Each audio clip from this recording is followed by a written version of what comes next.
في القرن الثاني عشر الميلادي ظهرت رسالة لأسقف مصري مجهول الاسم، وجدتها في مخطوطين 100 عربي المكتبة الأهلية بباريس و44 قبطي مكتبة الفاتيكان.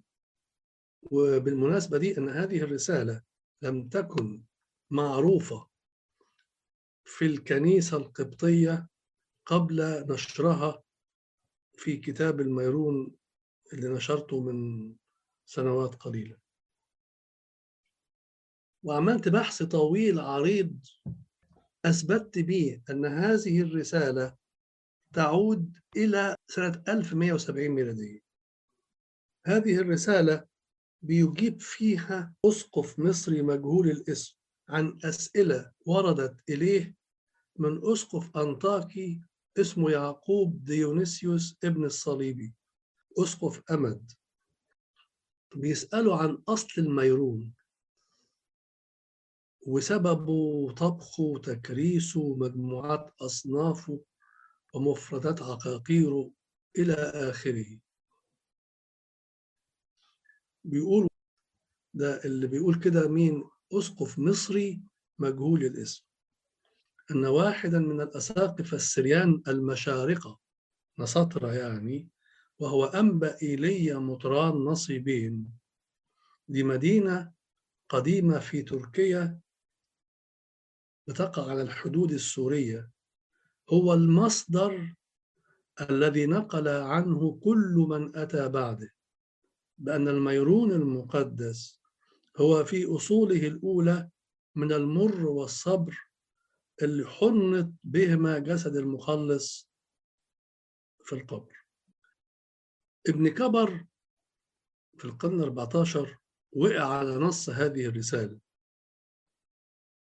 ونقل جانب منها، وبيقول فيها كما يذكر الآباء.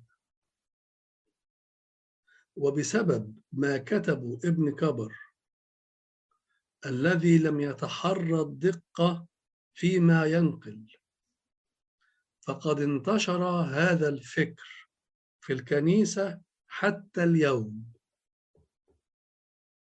وهو الفكر الذي لا تدعمه أي وثائق آبائية أو تاريخية على مدى الألف الأولى للميلاد.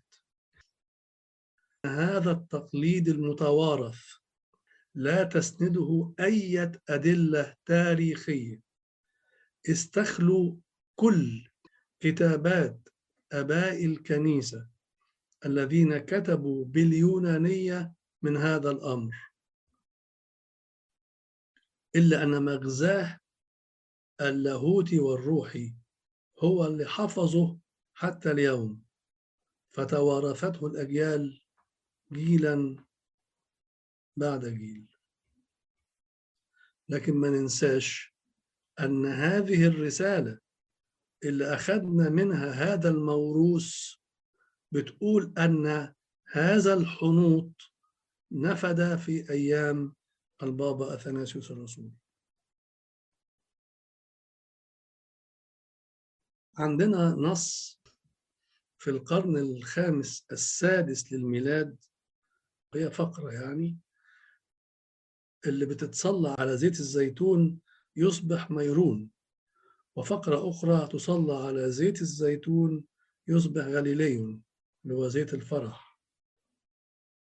ولكن في القرن ال 12 الميلادي لقينا البابا غبريال الثاني ابن توريك وضع نص صلوات تختص بتكريس الميرون،